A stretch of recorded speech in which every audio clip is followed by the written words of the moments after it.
Magandang araw sa ating lahat mga boxing fans saan mang panig ng mundo. Ang bakbakan o labanan na ating tatalakayin ngayon, ito pa sa pagitan ni Alberto Puelo at Sobrel Matias. Sa panig nitong si Puelo po, didipinsahan niya sa kunong pagkakataon ng kanyang WBC World Super Lightweight title. Sa kanyang katunggali naman na si Sobrel Matias, siya po ay rank 8 naman sa titulo na hawak ni Puelo, which is a WBC. Ang kalapit schedule, July 12, 2025, gaganapin sa Louis Armstrong Stadium, United States of America, na kung saan under naman ito sa Golden Boy promotion ni Oscar De La Hoya, mapanood live sa DAZN pay-per-view. Sa laban ng Puelo at Matias, tayo po ay maghahayag ng sarili nating fight prediction, comparison at analysis. Na kung saan doon pa po lamang sa ating gagawing comparison, detalyado po na inyong malalaman kung saan nga ba naging Yamado, saan naging Lihado itong dalawang maglalaban. At inaanyahan ko rin po kayo na panoorin ang kabuohang video na kung saan mga idol, uh, malaking bagay po yan. Bakit?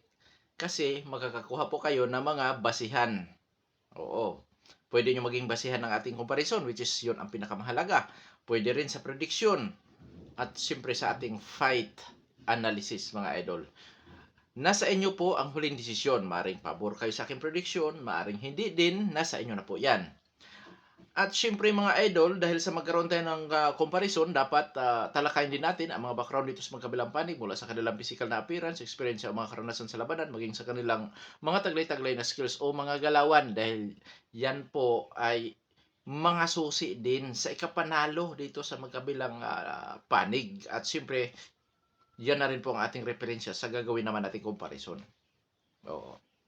Bago natin simulan ang ating talakayan, para po sa mga boxing fans na bago pa po lamang napadpad dito sa ating munting channel, inanyayahan ko po kayo na sana supportahan po sa pamamagitan po ng pag-subscribe, like, and share. At para po sa mga boxing fans na walang sawa na sumuporta at sumubaybay dito sa ating munting channel, taos puso pa napapasalamat sa inyong lahat. Wala po andong sports PH kung wala rin po kayo mga idols. Oo. Ang inyong pagsuporta ay malaking tulong na po yan dito sa ating munting channel. Yung inyong pag-subscribe, like, share, maging ang inyong pag-komento. Kasi nga po yan ay tumutulong sa pag-boost sa mga video natin. Wow. So mga idol, simulan na natin. Alamin muna natin ang background ng challenger na si Sobrel Matias. Si Sobrel Matias bilang isang professional boxer, may impresibong kartada din naman ito na 22 wins with all wins coming by way of knockout. So lahat ng panalo puro knockout. May talo na dalawa, which is sa talo lamang sa pamamagitan po ng puntusan, ngunit wala pa natalang tabla. Sa ngayon, may edad na 33 anyos si Sobrel Matias at ang height 5 foot and 8 inches, weight 71 inches. Sa orthodox ang stance, naka-ratio 100%. Last fight, March 1, 2025, nakakasagupa nito si Gabriel Golias Valenzuela. Panalo by 8th round, technical knockout itong si Sobrel Matias. Eksperyensya ni Sobrel Matias, siya po ay dating world champion ng IBF dito po sa super lightweight division. Nahawakan niya ang IBF noong matapos siyang talunin si Jeremias Nicol Ponce or Nicolas Ponce. Yan po ang kanyang tinalo. Pareho silang challenger dahil vacant IBF po yan. Nung sila naglaban ni Ponce. Tapos sa taon din na yan, first defense itong si Sobrel Matias sa kanyang IBF kontra Suhajon Igrashev. At noong 2024, pangalawang depensa nitong si Sobrel Matias sa kanyang IBF kontra sa kanyang mandatory challenger na si Liam Paro. Dinalo siya ni Paro mga idol doon sa mismong kanyang baluarte sa Puerto Rico noong sa natalo itong si Sobrel Matias mga idol sa pamamagitan po ng decision or sa puntusan. So yan po ang karanasan nitong si Sobrel Matias. Skills itong si Sobrel Matias, pangkalahatan boxer puncher, pressure fighter style, defensive style, brawler style, counter puncher style. Ngunit malimit natin nakikita itong si Sobrel Matias sa pressure fighter style, brawler style. Dahil aakma po yan sa kanyang pagiging agresibo. Agresibo kasi ito. Volume puncher, taglang power, timing, at accuracy. Pagdating sa depensa, average. Pinaka-depensa ay ang opensa. Oo. Sa durability, masasabi nating makunat or may tibay itong si Sobrel Matias. Oo. Dahil sa laban niya kay Liamparo, si Liamparo po ay hindi po basta-basta. Si Igrashev ay hindi rin po basta-basta yan. Kaya masasabi nating talagang may kakunatan din itong si Sobrel Matias. Pero hindi ibig sabihin na hindi yan marunong man-knockout. Nagkataon lang na kaya niya saluhin ang suntok na kanyang katunggali. So ngayon sa panig naman ng kampiyon na si Alberto Puelo bilang sa professional boxer, si Puelo po ay may impresibong kartada. 24 wins with 10 wins coming by way of knockout undefeated. Walang tabla. May edad na 30 anyos at ang height. 5 foot and 9 inches, reach 71 inches, southpaw stance, knockout ratio 41.67%. Last fight, March 1, 2025, Sandor Martin. Panalo by split decision si Alberto Puelo. Eksperyensya nitong si Alberto Puelo, pinakamatitindi na kalaban nito. Siyempre, nangunguna po si Sandor Martin. Bakit si Sandor Martin? Ang una kong binigkas na masasabi natin na kapag bibigay ng mga karanasan kay Puelo. Kasi po, yung si Sandor Martin, yan lang naman ang nagparetiro kay Mikey Garcia. Isang technical fighter po kasi itong si Sandor Martin, mga idol. Siya po ay isang technical fighter, napakagaling na technical fighter. Pero tatalunin mo yung tinalo niya yung dating 4 division world champion at nasa prime pa na Mikey Garcia. Tapos pinagretiro pa talaga niya, mga idols. Dahil hindi patanggap ni Mikey Garcia ang pagkatalo, nagretiro. So, siyempre, may nakalaban na rin si Alberto Puelo na isang knockout artist, which is ang Amerikano na si Gary Antoine Russell. Yan po, may 94% knockout ratio yan. Yan po ang isa sa nakalaban ni itong si Alberto Puelo na knockout artist na masasabi natin mapang-alibi na katunggali. So ngayon, dadako naman tayo sa skills ni Alberto Puelo. Mga idol, all-around boxer ito. Pagka sinasabi nating all-around boxer, halos lahat ng skills mayroon to.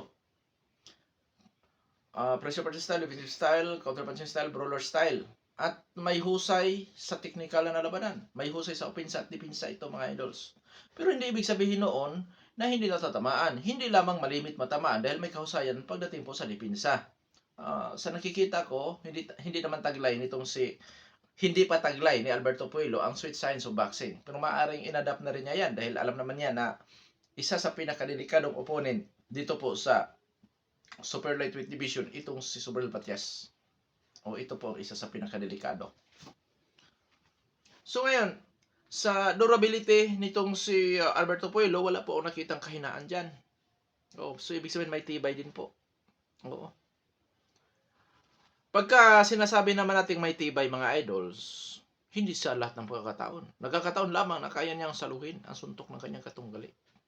At kaya niyang makarecover sa suntok ng kanyang katunggali. Ibig sabihin, hindi sa lahat ng pagkakataon madadala yan. Nagkataon lamang na kaya niyang saluhin yung mga suntok ng kanyang katunggali. So ngayon, mga idols, dadako na tayo sa ating gagawing comparison. So silang dalawa ay hindi mga Amerikano. Pareho silang dayo sa bansa na kung saan doon sila maglalaban, which is sa bansang Amerika. Dominican Republic si Puelo, si Matias naman ay Puerto Rican. So dyan, mga idol, masasabi ko na nasa neutral ground sila. Pero lamang, siyempre, kung atin talagang susuriing maigi yan, yung problema na lamang dyan kung kaninong promosyon ang may dala. Promosyon ba ni Matias or pareho sila ng promosyon ni Puelo? Yan po, which is Golden Boy promotion po ito. So dyan, mga idol, dadako naman tayo sa ranking ng BoxRec. Bakit ko isinasama dito ang rankings? Kasi nga po, ang ranking ay tumutukoy rin po yan sa katayuan ng isang boksingero. So ngayon, sa ranking ng BoxRec. Dito po sa Super Lightweight Division, out of 2,717 kamaboksingero lumalaban dyan, rank 2 si Subriel Matias. Samantala, itong si Alberto Puelo, rank 14, mga idols. So medyo malayo ang agwat sa ranking ng BoxRec. Ngunit, dito naman tayo sa isang website, which is Unboxing Scene. Unboxing Scene kasi, mga idol, nagbibigay din po ng rankings by organization. 4 major organizations sa boxing: WBC, WBA, IBF, at WBO. So yan po yan. Rank 1 to 15. So sa kasalukuyan world champion itong si Alberto Puelo. Rank 8 naman si Subriel Matias sa WBC. So ibig sabihin, mga idol, may advantage din itong si Puelo. Siya ang champion eh. Ibig sabihin, mga idol dyan, once ang labanan mauwi sa closed fight, closed din sa scorecard, may pribilehiyo din ang kampiyon. So may advantage ng konti ang kampiyon dyan, mga idol. So ngayon, dadako naman tayo sa physical na appearance dito sa magkabilang panig. So, physical appearance tayo. Unahin natin sa edad. Ang edad nitong si Alberto Puelo is 30 years old. Samantala si Sobrel Matias is 33 years old. So, pareho po na nasa prime pa. Dalawang maglalaban. Height, reach, power, kung sino naman ang may advantage. So, sa height po, mas matangkad ng 1 inch itong si Alberto Puelo. Pero even sila sa reach na mayroong 71 inches. Ngunit pagdating po sa stance, orthodox si Matias, south po si Alberto Puelo. Oo. Although hindi na bago sa kanila, mapalaban sa hindi magkapareho ng stances. So, yun na lang tayo sa power. Ang knockout ratio ng kampiyon na si Puelo is 41%.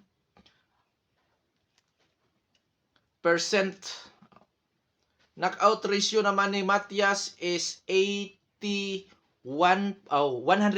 pala. 100%. Mali yung aking kanina. 100% ang knockout ratio nitong si Sobrel Matias. So, napakataas ng knockout ratio ng mga idol. Pag nanalo siya sa isang labanan, malimit knockout. Yan ang kanyang Pag natalo siya sa putusan lang. So, mga idol, matindi ang lakas nitong si Sobrel Matias. All wins coming by way of knockout. 22 wins. All wins coming by way of knockout. So, advantage po talaga yung power na yan, mga idol. Advantage ang power. Isa yan sa susi sa kapanalo ng isang boksingero, mga idol. Ibig sabihin, hindi lahat. Hindi purong lakas lang. Sabi ko nga, isa sa susi para sa ikapanalo ng isang boksingero ang lakas o power. Yan po. Niliwanag ko lang mga idol kasi minsan ang iba hindi nakakaintindi. Napupulaan pa tayo. So ngayon, dito tayo sa kanilang activity. So, huling napalaban si Alberto Puelo is March 1. Pareho sila. So, parehong aktibo po ito. Kasi,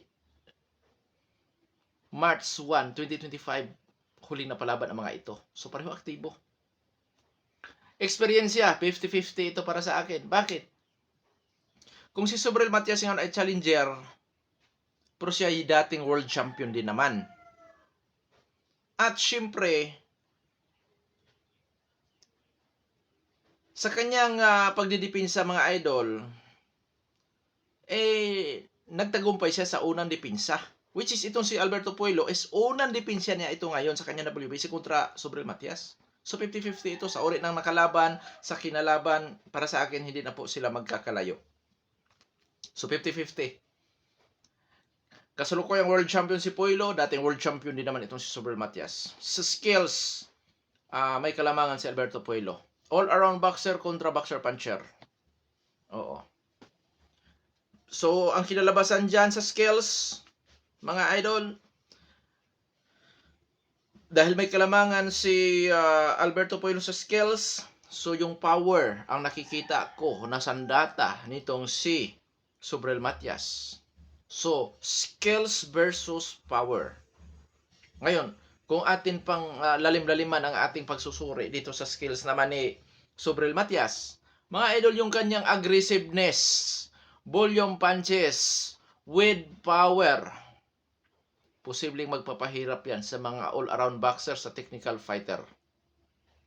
Oo. Lalo na't parang tangke itong si Sobrel Matias. Napakatindi sa presyuran. Tapos yung lakas pa, kombinasyon natin yan. So, yun kanyang panlaban talaga dyan. Samantala itong si Alberto Puelo, opposite.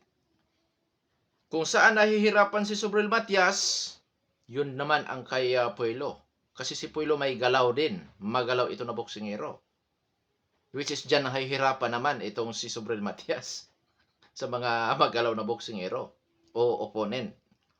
Kasi itong si Alberto Puelo, dahil all-around boxer, may defensive style ito. Side to side, moving around, counter, in and out. Mayroon itong si Puelo. Kasi nga all-around boxer yan. Oo. So mga idol, para sa akin 50-50 lang ito sa ating comparison. Kasi ang kinalabas-labasan talaga sa pangkalahatan dyan, power versus skills. Yung power ni Matias, bro, kaya yan doon sa skills. Makapenetrate kaya yan sa depensa nitong si Puelo. Magawa kaya ni Alberto Puelo ang pag-outbox dito sa agresibong opponent katulad ni Sobrel Matias gamit ang kanyang pangkalahatang skills, which is all-around boxer? Kaya yan po ang mga idol. Kaya 50-50 ito. Pagka sinasabi nating 50-50 tapos may titulo na paglalabanan, automatic yan na nanganganib ang kampiyon. Dahil dapat ang kampiyon po ay laging may kalamangan sa challenger. Pero dito sa ating pagsusuri, 50-50. Kaya nanganganib dito ang champion, mga idol, para sa akin. Kumbaga, ito ang pinakadelikadong opponent ni Alberto Puelo sa buong karera niya sa boxing. Itong laban niya kay Sobrel Matias. Real talk tayo dyan, mga idol. Tandaan natin na itong si Sobrel Matias sa kanyang mga talo, hirap yung kanyang mga katunggali. Oo. Puro hirap. Si Liam Paro, hinahirapan yun. Yung isa pa na tumalo sa kanya, nahihirapan din. Oo. Kaya mga idol, ito, nanganganib ang world champion. Pero siyempre, sa prediction, mga idol, siyempre, pipili ako dahil yun po ang ating talakayan. Talaga yun ang ating pinaka-main topic, yung prediction, which is nakikita nyo sa screen yan. Oo. Lamang, sinamahan ko po ng fight analysis, comparison, at nang sa ganon, may paliwanag ko po sa inyo. At maintindihan nyo rin po kung bakit yun ang aking prediction. At alam naman natin na ito po ay boxing. Ibig sabihin, mga idol, sa boxing kasi, kunyari, papaboran ko si Puelo. Manak-out si Puelo. Natural yun. Bakit? Dito sa boxing, mga idol, mga posibilidad lang ang pwede nating maihayag. Hindi talaga sabing 100% na panalo tayo sa ating prediction. Bakit? Yung mga eksperto ba, sigurado ba silang nanalo yung kanilang mga pinipredict? Yung tumanda na lamang sa boxing na mga eksperto ko, no? Di ba hindi rin? Dahil this is boxing. Anything can happen. Hindi porkit liyamado, piho ang pagkapanalo. Hindi porkit dihado, tiyak ang pagkatalo. Oo. Real talk tayo. Hindi yung kaya dito sa ating ginagawang talakayan, maging sa ating paghayag, sa ating comparison, respetado tayo sa magkabilang panig.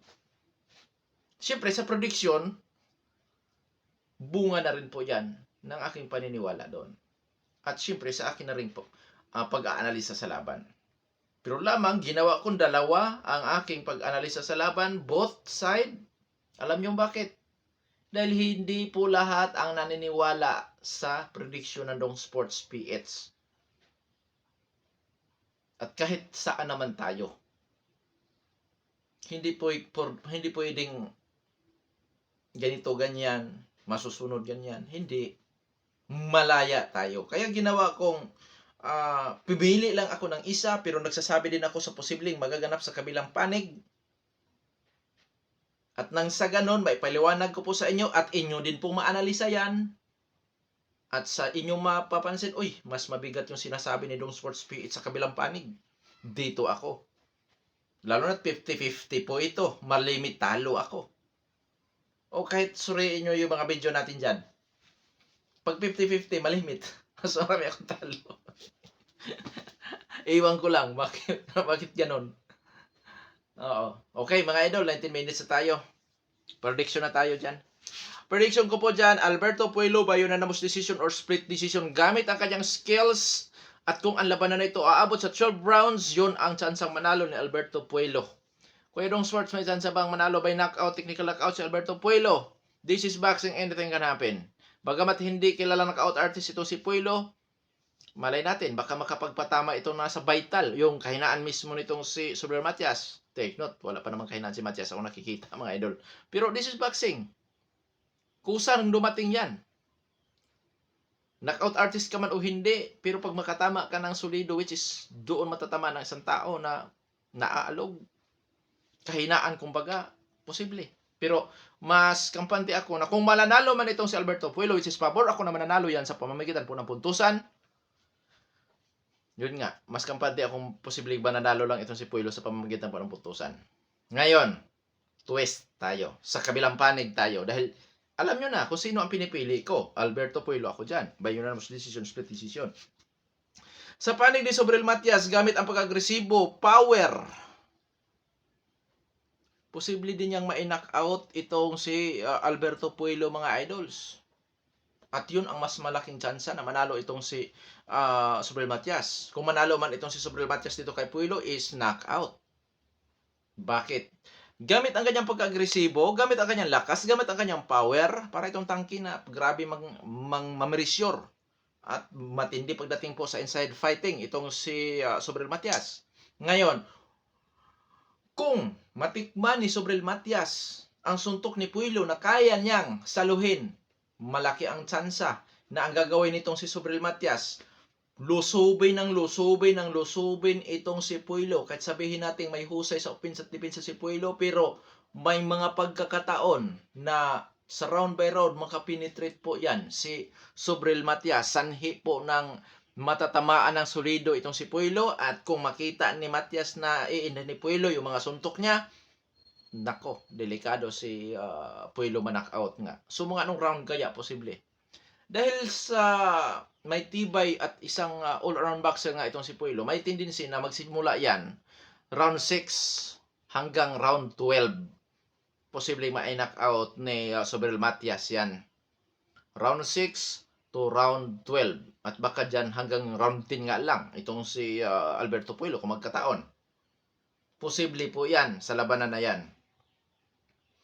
Gamit ang pag-agresibo, gamit ang lakas o power, volume na mga suntok, maaaring sa early rounds maka layo-layo pa itong si Alberto Puelo, pero pagka natikman na ni Matias kung gaano kalakas si Puelo at mapansin ni Matias na kaya niyang saluhin, kumbaga hindi niya irerespeto itong power ni Puelo, parang tangke si Matias dyan na sugod ng sugod.